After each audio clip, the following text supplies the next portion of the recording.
Hello everyone, so in this video I will be explaining to you the clinical part of mammary glands. So the most important is the carcinoma of breast.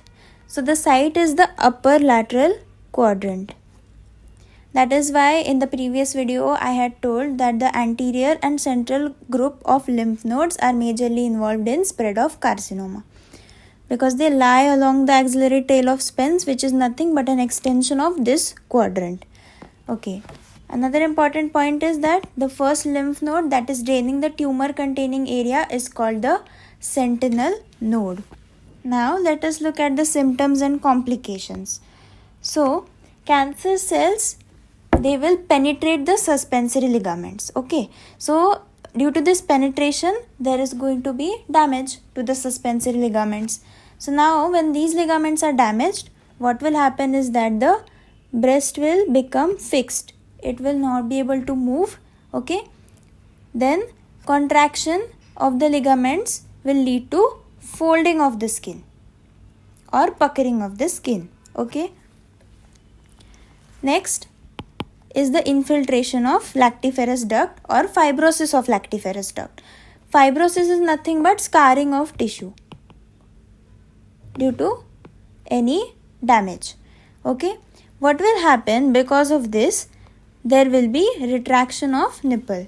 We know that 15 to 20 lactiferous ducts open into the nipple. So when these are penetrated or there is fibrosis of these ducts due to cancerous cells, what will happen is that the nipple will retract. Okay. This is a very important symptom of carcinoma of breast. Next is obstruction of superficial lymphatics. Now cancerous cells and mass are nothing but, okay, so the cell are going to lose their ability to adhere. So they are going to lose their contact inhibition. Due to this, what is going to happen is that there will be uncontrolled growth of cells. And cancer is nothing but this uncontrolled growth due to loss of contact inhibition.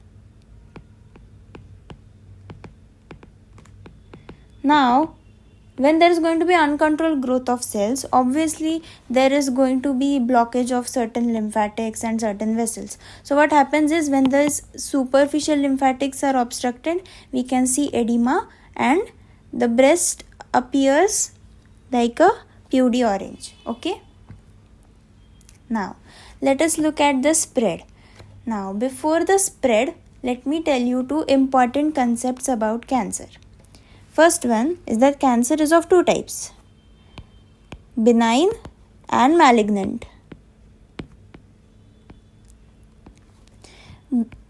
Benign tumors are going to be located at a single place. Okay, so they are going to be restricted to a particular organ. They won't move or there won't be any spread. Okay, but in malignant type of cancer, what happens is that the mass is not going to be covered by a capsule. So there is no capsule. In benign, we do have a capsule.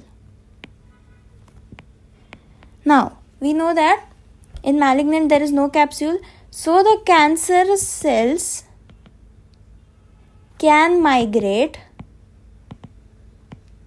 through either blood vessels or lymphatics to other organs and tissues.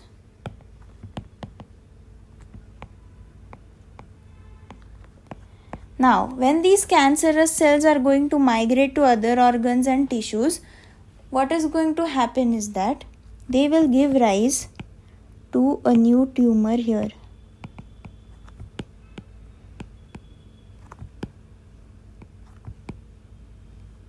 So, therefore, if the breast carcinoma is of the malignant type, there will be spread from one breast to another through superficial lymphatics. Okay, I have discussed this in my last video. I have said that the superficial lymphatics are going to pass radially. Okay, then second point is that they are going to spread to the liver and pelvic organs through which nodes or which plexuses? Subdiaphragmatic and subperitoneal, subdiaphragmatic and subperitoneal. I have explained this to you in my previous video. Okay. Then the spread might also occur through segmental veins. Now when the spread is going to occur through segmental veins, there might be chances of cancer of brain and vertebral column. Okay, so this is also a very high risk thing. Now let us see about the origin of this carcinoma. So origin mainly occurs through the epithelium of larger ducts. Okay. Now let us see how can we diagnose this. So we can also self-examine it. So first we have to inspect. So we will first check for the symmetry. Okay. Then we will check for any change in color. Then change in color, we can look for any type of pigmentation or any difference in the skin texture. Okay.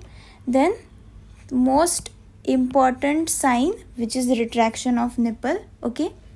Next we have to check for any discharge on squeezing, and then we have to palpate all 4 quadrants to check for any lump. Now let us discuss the lab diagnosis method. So mammogram is a type of test which is very effective in diagnosis of breast carcinoma. Then we have a fine needle aspiration cytology. This is also very safe and quick method. Okay. Now breast cancer, this is an important point. Breast cancer is more common in postmenopausal females. Why? Because of aging and due to exposure to estrogen over the years. So long exposure of estrogen. Now why? Because estrogen is a carcinogenic hormone. Thus, so now if you are a postmenopausal female, you have been exposed to the hormone estrogen through a long period of time, right? Like around 30 to 40 years. So this hormone is carcinogenic. That is why postmenopausal females are more prone to breast cancer. Okay. So this was all for today. I hope you have understood. Thank you so much.